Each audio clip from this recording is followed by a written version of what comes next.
Hello and welcome back to SkillWeb. In this video, I will show you how to export data from Asana. So let's get started.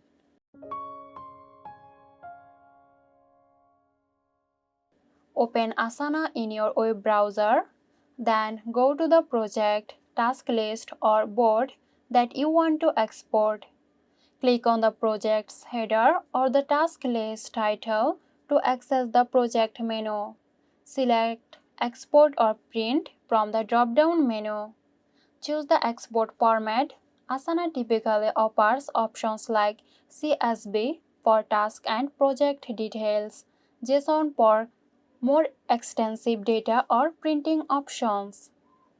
Select the specific data fields or criteria you want to export. This allows you to customize the exported data according to your preferences. Follow the prompts to finalize the export and download the file to your computer. So that's it.